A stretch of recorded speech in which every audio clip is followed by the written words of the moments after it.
आज के इस वीडियो में हम 2018 का जो पेपर हुआ था ना विज्ञान का वो सॉल्व करेंगे। कल तक मैं आपको 5 साल के सॉल्यूशन दे दूंगा। आपको पता ही होगा कि बोर्ड एग्जाम पिछले साल के क्वेश्चन पेपर कितने ज़्यादा आते हैं। तो बेटा ये क्वेश्चन पहले ये पूछा गया था, साधारण नमक का रासायनिक सूत्र क्या होता है बेटा? NaCl होता है। किसी विलेन का पीएच मान 7 है, यानी कि वो बेटा क्या है? उदासीन है। निम्नलिखित में से कौन सा पादप हार्मोन है? तो साइटोकाइनिन बेटा पादप हार्मोन होता है। प्रतिरोध का मात्रक क्या होता है बेटा? प्रतिरोध का मात्रक होता है ओम। एक उत्तल लेंस की फोकस दूरी 20 सेंटीमीटर है, ये फोकस दूरी है, तो लेंस की क्षमता क्या होगी? लेंस की क्षमता क्या होता है? पी बराबर 1/f, है ना, मीटर में। अगर आपसे सेंटीमीटर में दे रखा है तो 100/f होता है। तो 100 बट्टा फोकस दूरी 20 सेंटीमीटर दे रखा है, ठीक है। और काटेंगे तो 20×5 = 100, तो कितना हो जाएगा? 5 डायोप्टर प्लस का। क्योंकि उत्तल लेंस है, उत्तल लेंस की फोकस दूरी प्लस में होती है और अवतल लेंस की फोकस दूरी माइनस में होती है। ओके बच्चों, प्लीज़ लिंक मैं डाल रखूंगा इंपॉर्टेंट वीडियोस का डिस्क्रिप्शन में, उसको ज़रूर चेक करना। ऊर्जा का पारंपरिक स्रोत क्या है बेटा? जीवाश्म ईंधन आपका पारंपरिक स्रोत है। विस्थापन अभिक्रिया का उदाहरण देना था, तो Fe प्लस CuSO4, Cu अलग हो गया, Fe के साथ क्या आ गया? सल्फेट आ गया, FeSO4। तो ये विस्थापन अभिक्रिया के उदाहरण है। एक जंतु हार्मोन का उदाहरण दीजिए जो पीयूष ग्रंथि से स्रावित होता है, तो उसका नाम है बेटा पॉलिक्टिन चैसोप्रिसिन, ठीक है, ये उसका नाम है। विद्युत चुंबकीय प्रेरण को परिभाषित कीजिए। चुंबकीय प्रभाव से विद्युत प्रभाव का उत्पन्न होना विद्युत चुंबकीय प्रेरण कहलाता है। Simple explanation, simple definition. Snell का नियम क्या होता है बेटा? साइन आई बट्टे साइन आर एक नियतांक होता है जिसे हम स्नेल का नियम कहते हैं। उसके अनुसार स्नेल का अपवर्तन का नियम क्या होता है? स्नेल का नियम किन्हीं दो माध्यमों के लिए एक ही रंग के प्रकाश के लिए आपतन कोण की ज्या तथा अपवर्तन कोण की ज्या का अनुपात एक नियतांक होता है, ठीक है। इसे हम क्या कहते हैं? साइन आई बटे sine r equals to n कहते हैं। सूर्य से आने वाले विकिरण से ओजोन परत पर पृथ्वी की सुरक्षा कौन करता है? किससे करता है? परावैंगनी विकिरण से करता है। विरंजक चूर्ण बनाने की अभिक्रिया का केवल रासायनिक समीकरण लिखना है। सो बेटा देखो, और एक उपयोग भी लिखना है। ये हमारा COH का OH का होल ट्वाइस है, इसमें क्लोरीन मिला, CaCl2 विरंजक चूर्ण और पानी अलग हो गया। इसका उपयोग क्लोरोफॉर्म के उत्पादन में किया जाता है इसका। अब इसका नाम बताने की क्या होगा? कितने कार्बन है? 1 2 3, ठीक है। 3 कार्बन पे क्या होता है बेटा? प्रोप। उसके साथ साथ Cl क्लोरो, क्लोरो नाम से पहले जुड़ेगा, क्लोरो फिर प्रोप। और क्या है बेटा? ये सिंगल बॉन्ड है, तो पूर्व लग्न है क्लोरो, 3 पे होता है प्रोप, और सारे सिंगल बॉन्ड है तो नाम के बाद जुड़ेगा इन, तो क्लोरो प्रोपेन हो जाएगा, ठीक है। ये क्या है? कितने कार्बन है? 1, और यहाँ पर डबल बॉन्ड O है, तो ये क्या हो जाएगा? नाम के बाद अल ग्रुप जोड़ता है, एल्डिहाइड ग्रुप है, तो मिथेनल हो जाएगा, ठीक है। अगला क्वेश्चन है परागण और निषेचन में अंतर लिखिए, हर साल आता है। पराग कणों के वर्तिकाग्र पर पहुंचने की क्रिया हमारी क्या कहलाती है? पॉलिनेशन कहलाती है। नर तथा मादा युग्मकों के मिलने की प्रक्रिया को हम क्या कहते हैं? निषेचन कहते हैं, फर्टिलाइजेशन। पराग कण प्राय कीट, वायु, जल, पक्षी आदि के माध्यम से होता है। नर युग्मकों को मादा युग्मक तक ले जाने का कार्य पराग नलिका करती है। यह क्रिया निषेचन से पहले होता है और यह क्रिया परागण के बाद होता है। ये इसका अंतर है, ठीक है बेटा। मानव में बच्चे का लिंग निर्धारण करना है, ठीक है। तो क्या होता है? अब देखो, देखो अगर देखो लड़कियों के पास क्या होता है बेटा? मैं इधर लड़की लिख रहा हूँ सिंपल, और इधर लड़का लिख रहा हूँ, ठीक है। लड़की के पास होता है XX और लड़का के पास होता है XY, ठीक है। जब लड़की का X और लड़का का भी X मिलता है, दोनों सेम टू सेम होता है, तो होती है लड़की। और फिर लड़की, और अगर लड़के का Y और लड़की का X मिलता है तो क्या होता है? लड़का, ठीक है। स्त्री और पुरुष में जो बेटा 23 गुणसूत्र समान होते हैं, 22 समान है, 23 जोड़ा होता है, 22 समान होते हैं। एक जोड़ा गुणसूत्र ये हुआ, और लड़कों में ये, इन्हीं को ये अलग बनाता है, ठीक है। लड़की के पास XX होता है, लड़के के पास XY होता है। सेम टू सेम मिलेंगे तो लड़की होगा, से अलग अलग मिलेगा, इसका X इसका Y, तो लड़का होगा। ऐसे निर्धारित करते हैं। कह रहे हैं विद्युत लैंप के तंतुओं के निर्माण में प्राय टंगस्टन का उपयोग क्यों किया जाता है? विद्युत लैंपों के तंतुओं के निर्माण में प्राय एकमात्र टंगस्टन का ही उपयोग किया जाता है, क्योंकि टंगस्टन के बहुत पतले तार बनाए जा सकते हैं तथा टंगस्टन का जो गलनांक होता है वो बहुत ज़्यादा होता है, इसीलिए इसका उपयोग किया जाता है। ठीक है। किसी चालक का प्रतिरोध किन कारकों पर निर्भर करता है? तो चालक की लंबाई के अनुपाती होता है। ठीक है। जितना ज़्यादा लंबाई होगा चालकता उतनी ज़्यादा होगी। अ- अ- उसकी परिच्छेद के क्षेत्रफल के व्युत्क्रमानुपाती होता है, अनुप्रस्थ काट के क्षेत्रफल के व्युत्क्रमानुपात होता है। मतलब जितना ज़्यादा क्षेत्रफल होगा उतना ही ये कम होगा। ठीक है। अगला है प्रकाश के स्पेक्ट्रम से आप क्या समझते हैं? स्पेक्ट्रम के किस रंग का विचलन सबसे अधिक व किसका सबसे कम होता है? तो बेटा वर्ण विक्षेपण को स्पेक्ट्रम कहा जाता है। विक्षेपण, जब सूर्य की श्वेत प्रकाश किसी प्रिज्म में से गुजरती है तो वह अपने मार्ग से विचलित होकर प्रिज्म के आधार की ओर झुक कर विभिन्न रंगों की किरणों में विभाजित हो जाती है और प्रकाश के 7 रंगों में विभक्त हो जाती है। इसे ही हम क्या बोलते हैं? प्रकाश का स्पेक्ट्रम या फिर प्रकाश का वर्ण विक्षेपण कहते हैं। ठीक है। बैनी पीनाला, तो बैंगनी रंग की तरंग दैर्घ्य सबसे कम और लाल रंग की तरंग दैर्घ्य सबसे अधिक होती है। ये लिखना था आपको, और हो सके तो चित्र बना दीजिए। नवीकरणीय तथा अनवीकरणीय ऊर्जा स्रोतों से क्या अभिप्राय है? प्रत्येक का एक एक उदाहरण दीजिए। नवीकरणीय ऊर्जा स्रोत वे स्रोत होते हैं जो प्रकृति से निरंतर प्राप्त होते हैं, जैसे धूप तथा पवन। अनवीकरणीय क्या होता है? यदि कोई स्रोत अपनी संपूर्ण ऊर्जा दे चुकने के पश्चात पुनः जीवित नहीं हो सकता तो ऐसे स्रोत को अनवीकरणीय स्रोत में रखा जाता है। उदाहरण के लिए जीवाश्म ईंधन, पेट्रोल, डीजल। एक बार इसका उपयोग कर लिया फिर इसका उपयोग तुम कभी नहीं कर सकते। अगला क्वेश्चन है आधुनिक आवर्त नियम।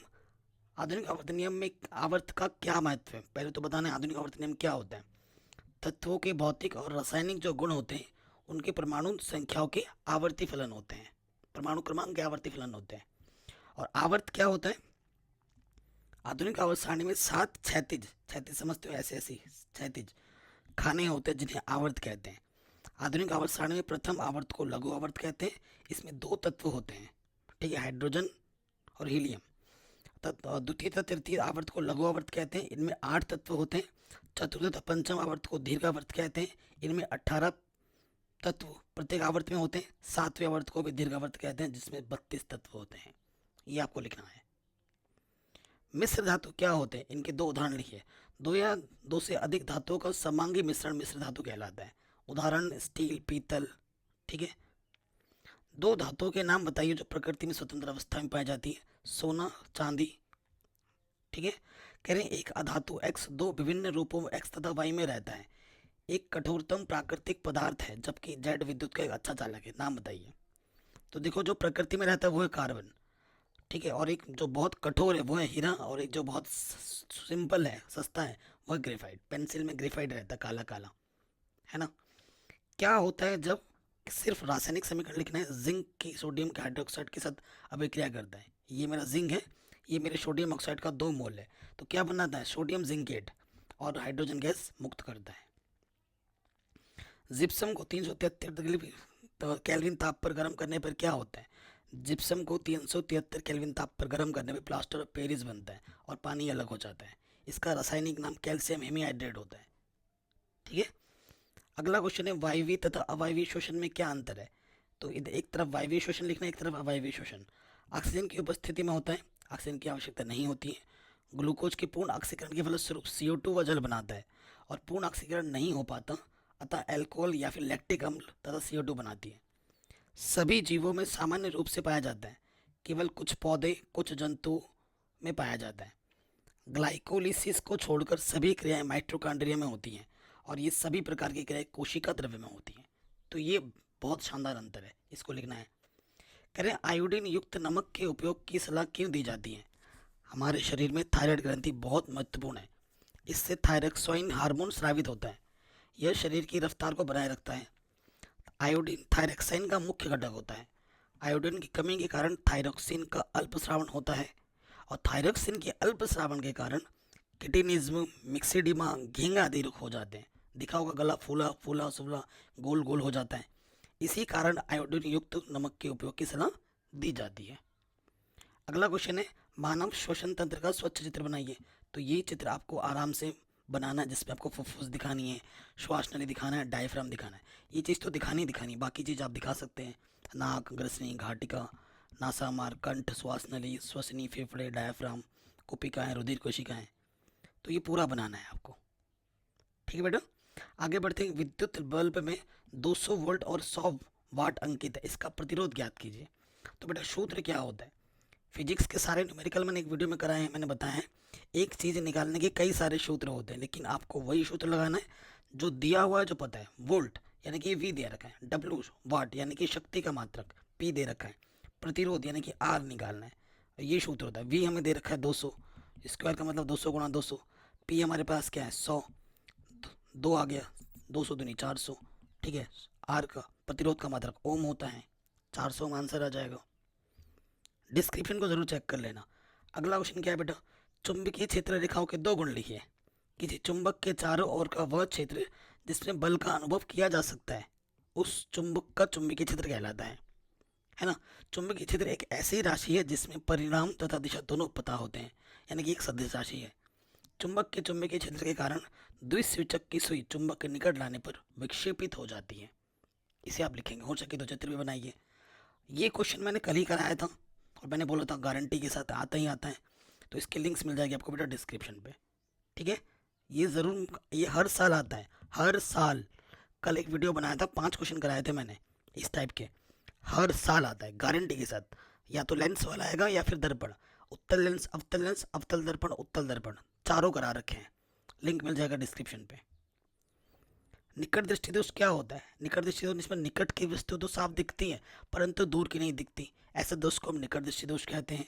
किस लिए होता है, इसमें अभिनेत्र लेंस की वक्र त्रिज्या अधिक हो जाती है और नेत्र गोलक लंबा हो जाता है, इसीलिए यह दोष उत्पन्न होता है। इस दोष से पीड़ित व्यक्ति को अवतल लेंस से बने चश्मे का प्रयोग करना चाहिए, तभी वो ठीक हो सकता है। पर्यावरण के किन्हीं 2 अजैव घटकों के नाम बताइए। जल, ताप, वर्षा, वायु, मृदा, खनिज, ये सब अजैव घटक हैं। नाभिकीय संलयन से आप क्या समझते हैं, उदाहरण दीजिए। जब 2 हल्के नाभिक परस्पर संयुक्त होकर एक भारी नाभिक बनाते हैं ना, तो उस प्रक्रिया को नाभिकीय संलयन कहते हैं। ठीक है, समजातीय श्रेणी क्या होती है, बहुत ही सिंपल, जैसे एल्केन, एल्कीन, एल्काइन, ये जैसे श्रेणी है ना, ये समजातीय श्रेणी है। कोई भी श्रेणी के बीच में हमेशा CH2 का अंतर होता है, क्रमागत। समजातीय श्रेणी यौगिकों का एक ऐसा समूह तो परिवार है जिनमें एक ही क्रियात्मक समूह विद्यमान होता है, परंतु श्रृंखला की लंबाइयाँ भिन्न भिन्न होती हैं। अतः इन यौगिकों के रासायनिक गुण समान तथा भौतिक गुण भिन्न भिन्न होते हैं। 2 क्रमागत सजातों के आणविक सूत्रों में 1 कार्बन और 2 हाइड्रोजन परमाणु का अंतर होता है, यानी कि CH2 का अंतर होता है। उदाहरण के लिए कोई एल्केन परिवार ले लो, CnH2n जगह CH4 ले लिया, C2H6 लिया, C3H8 लिया, C4H8 लिया। किन्हीं भी 2 को अगर माइनस करें ना, इन दोनों में देखो या इन दोनों में देखोगे, तो हमेशा लगातार 2 के बीच CH2 का अंतर होगा। तो ऐसे को बोला जाता है समजातीय श्रेणी। एस्टरीकरण क्या है, एथेनॉल और एसिडिक अम्ल सांद्र सल्फ्यूरिक अम्ल की उपस्थिति में क्रिया करके एथिल एसीटेट बनाते हैं और जल देते हैं, इसी अभिक्रिया को एस्टरीकरण कहता है। एथिल एसीटेट को यौगिक एस्टर कहते हैं और इस अभिक्रिया को हम क्या कहते हैं बेटा, एस्टरीकरण। इसका जो बेटा अभी एक वीडियो सुबह अपलोड होगी, उसमें मैंने इसको एग्जाम्पल भी दिया है, रिएक्शन भी बताया है, वो वीडियो 40 मिनट की जरूर देखना। एक धातु तथा एक अधातु का नाम लिखिए जो सामान्य ताप पर द्रव अवस्था में पाई जाती है। धातु है बेटा पारा, मरकरी बोलते हैं जिसको। अधातु है ब्रोमीन, जो कि द्रव अवस्था में पाई जाती है। आयनिक यौगिकों के सामान्य गुणधर्मों का उल्लेख कीजिए, स्पष्ट कीजिए कि आयनिक यौगिकों का गलनांक उच्च क्यों होता है। देखो बेटा, आयनिक यौगिकों के आयनों के मध्य अंतरा आणविक आकर्षण बल बहुत अधिक होता है। आयनिक यौगिकों को जब गर्म किया जाता है ना, तो अंतरा आयनिक आकर्षण बल को समाप्त करने के लिए अत्यधिक मात्रा में ऊष्मीय ऊर्जा की आवश्यकता होती है, और इसी वजह से इसके जो गलनांक होते हैं बेटा वो बहुत ज़्यादा होते हैं। ठीक है, अब आए बेटा भर्जन और निस्तापन में अंतर हर साल आता है, हर साल। भर्जन में धातु सल्फाइडों का अपचयन धातु ऑक्साइडों में किया जाता है। दोनों की परिभाषा भी आ सकती है, अंतर में आप दोनों की परिभाषा भी लिख सकते हैं। वायु की आधिक्य में प्रचंड के रूप में सल्फाइडों को गर्म किया जाता है, और निस्तापन में धातु कार्बोनेट अयस्कों को धातु ऑक्साइडों में परिवर्तित किया जाता है, और वायु की अनुपस्थिति में कार्बोनेट को गर्म किया जाता है। ये मेन 2 अंतर हैं। इसमें और एक अंतर आप भर्जन की परिभाषा लिख सकते हैं, निस्तापन की परिभाषा लिख सकते हैं, तो और बढ़िया हो जाएगा। कह रहे हैं निम्न अभिक्रिया में उपचयित और अपचयित पता करना है। सो देखो बेटा, यहाँ Mn के साथ O2 था, ठीक है, और यहाँ Mn के साथ O नहीं है, यानी कि Mn क्या हो रहा है, ऑक्सीजन की कमी हो रहा है यहाँ से, और ऑक्सीजन की कमी को क्या होगा कहते हैं, अपचयित, यानी कि MnO2 अपचयित हो रहा है। ठीक है, यहाँ देखिए H था, HCl है, लेकिन यहाँ पर H के साथ क्या आ गया बेटा, ऑक्सीजन आ गया। तो क्या हो रहा है ना, यहाँ पर HCl क्या हो रहा है, उपचयित हो रहा है। जब ऑक्सीजन जुड़ता है तो उसे हम उपचयन कहते हैं। तो ये HCl क्या हो रहा है बेटा, उपचयित हो रहा है, और ये MnO2 क्या हो रहा है, अपचयित हो रहा है। हमारे शरीर में वसा का पचन कहाँ होता है, हमारे शरीर में वसा का पचन छोटी आंत में होता है। किसी पौधे में जाइलम निकाल देने पर उसमें क्या प्रभाव पड़ेगा, पौधे में जड़ से विभिन्न वायवीय भागों तक जल एवं खनिज लवणों का जो संवहन कौन करता है, जाइलम के माध्यम से होता है। ठीक है, जल खनिज पदार्थों का आदान प्रदान कौन करता है, जाइलम। अगर पौधे से तुम जाइलम निकाल दोगे तो जल एवं खनिज लवणों का आदान प्रदान नहीं होगा, खनिजों की आपूर्ति नहीं हो पाएगी, जिससे पौधे का विकास रुक जाएगा, ये प्रभाव पड़ेगा उस पर। ये प्रश्न बेटा मैंने पहले ही करा रखा है इन सभी क्वेश्चंस को। ठीक है, एक वीडियो में, सिर्फ और सिर्फ एक वीडियो में, लिंक्स मिल जाएगी डिस्क्रिप्शन पे, और ऐसे क्वेश्चन भी पहले बहुत सारे करा रखे हैं, जिसकी भी मैं लिंक डाल दूंगा डिस्क्रिप्शन पे। ठीक है, ज़रूर मैंने न्यूमेरिकल करा रखा है एक ही वीडियो, उसको तो ज़रूर देखो, गारंटी है मेरी, उससे ज़रूर क्वेश्चन आएंगे। फिल्मिंग के बाएं हाथ का नियम, फिल्मिंग के बाएं हाथ का नियम, इसमें चित्र बनाना बेटा, यहाँ चित्र बनाना मैं भूल गया था। इसमें क्या होता है ना, फिल्मिंग के बाएं हाथ के नियमानुसार हाथ की उंगली के 3 होते हैं, 3 हाथ की उंगली हैं। ठीक है, ये हमारी क्या होती है, ये मेरा अंगूठा है, ठीक है, और ये मेरी तर्जनी है, तर्जनी, और ये मेरा मध्यमा है। ठीक है, हाथ फ्रेमिंग के बाएं हाथ के अनुसार हाथ की 3 उंगली अंगूठा तर्जनी मध्यमा को एक दूसरे के इस प्रकार फैलाएं कि वो एक दूसरे के लंबवत हो। तो क्या होता है, तीनों परस्पर लंबवत रहे यदि मध्यमा चालक में प्रवाहित धारा, ये जो मध्यमा है ना बेटा, चालक में प्रवाहित धारा, और तर्जनी चुंबकीय क्षेत्र, ये चुंबकीय क्षेत्र, और अंगूठा चालक पर लगने वाले बल की दिशा को इंगित करता है। इसे ही हम क्या कहते हैं, इसे ही हम कहते हैं क्या, फ्लेमिंग के बाएं हाथ का नियम। ठीक है, प्रॉपर चित्र बना लेना, चित्र से फटाफट बना के भी लिख सकते हो। फ्लेमिंग का दाएं या फिर बाएं हर साल आता ही आता है। प्रत्यावर्ती धारा और दिष्ट धारा में क्या अंतर है, हमारे घरों पे जो आता है वो प्रत्यावर्ती धारा है। ठीक है, प्रत्यावर्ती धारा वह धारा जिसका परिणाम आवर्त रूप में बदलता रहता है, और दिष्ट धारा में वह विद्युत धारा है जिसका परिणाम नियत रहता है, यानी कि कांस्टेंट, बदलता नहीं है। ठीक है, वैद्युत जनित्र अथवा डायनमो द्वारा प्राप्त धारा प्रत्यावर्ती धारा होती है, और प्राथमिक या संचालक सेलों द्वारा प्राप्त धारा दिष्ट धारा होती है। ठीक है, ये उदाहरण आपको लिखना था। अगला है, किसी किसी अंतरिक्ष यात्री को आकाश नीले की अपेक्षा काला क्यों दिखाई देता है, क्योंकि अंतरिक्ष में प्रकाश का प्रकीर्णन नहीं होता, इसीलिए काला दिखाई देता है शॉर्ट में, लेकिन इसको थोड़ा बड़ा करके लिखना है। वायुमंडल में प्रकीर्णन के कारण फैले हुए नीले प्रकाश के कारण पृथ्वी पर किसी प्रेक्षक को आकाश का रंग नीला दिखाई पड़ता है। जब कोई अंतरिक्ष यात्री पृथ्वी के वायुमंडल के बाहर निकल जाता है उसे आकाश का रंग काला दिखाई पड़ता है, क्योंकि निर्वात में सूर्य के प्रकाश का प्रकीर्णन नहीं होता, इसीलिए काला दिखाई पड़ता है। ठीक है, अब इस क्वेश्चन पे आ जाओ। कह रहे हैं प्रकाश में वायु का अपवर्तनांक इतना है, कांच में प्रकाश की चाल क्या होगी यदि वायु में प्रकाश की चाल इतनी है। ठीक है, तो आपको सूत्र पता ही होगा, n बराबर क्या होता है, ठीक है, n बराबर होता है C/V। ठीक है, सो हमें क्या दे रखा है, हाँ, यदि वायु में प्रकाश की चाल C हमें ये दे रखा है। ठीक है, और हमें क्या निकालना है, कांच में प्रकाश की चाल V निकालनी है, तो C/N हो जाएगा। C हमें दे रखा है, ठीक है, 3 है, ये 8 नहीं है, 3 गुणा 10⁻⁻8, और अपवर्तनांक हमें क्या दे रखा है, 1.5, तो 1.5 दूनी 3, तो V का मान आ जाएगा 2 गुणा 10⁻⁸, और चाल का मात्रक क्या होता है, मीटर प्रति सेकंड, ये हमारा आंसर आ जाएगा। ठीक है, एक सिंपल सा क्वेश्चन है, एक संसाधन के रूप में वन का क्या महत्व है। देखो, भारतीय संविधान में वन्य जीवों को शिकार पर प्रतिबंध लगाया जा गया है, अधानिकृत रूप से वनों के काटने पर रोक लगा दी गई है, वन जलवायु का नियमन करते हैं, इन्हीं के कारण प्राकृतिक वर्षा चक्र बना रहता है, मृदा संरक्षण होता है, वनों की उपस्थिति से पर्यावरण शुद्ध बना रहता है, वनों के नष्ट होने से जलवायु पर्यावरण प्राकृतिक संतुलन पर प्रतिकूल प्रभाव पड़ते हैं। ठीक है, ये सारे चीज़ आपको लिखनी है एग्जाम में, सिंपल सा क्वेश्चन है। कह रहे हैं जल संग्रहण से क्या अभिप्राय है, तो जल संरक्षण हेतु छोटे छोटे तालाब खोदना, नदियों के रास्ते में छोटे छोटे मिट्टी के बांध बनाना, घर की छतों से जल का वाटर टैंक में एकत्र करना, झीलों का निर्माण करके भूजल स्तर को बढ़ाया जा सकता है। यही आपके क्या होते हैं, जल संग्रहण होते हैं। जैसे हिमाचल प्रदेश में कुल्लू होता है, राजस्थान में खादीन, महाराष्ट्र में बंधारस, ताल, तमिलनाडु में एरिस, कर्नाटक में कट्टा, केरल में सुरंगम आदि का उपयोग आज भी किया जाता है जल संरक्षण के लिए। पर्यावरण को बचाने के लिए 3 प्रकार से आप क्या समझा सकते हैं? तो हम विभिन्न तरीकों से स्वयं को अधिक पर्यावरण मित्र बना सकते हैं, जैसे 3R तकनीक का उपयोग करके, रिड्यूस, रिसाइकिल, रीयूज। इसे 3R बोलते हैं। ठीक है, मतलब कम उपयोग करें, दोबारा उपयोग करें, ठीक है, और ऐसा करें कि रिसाइकिल करें उस चीज़ को।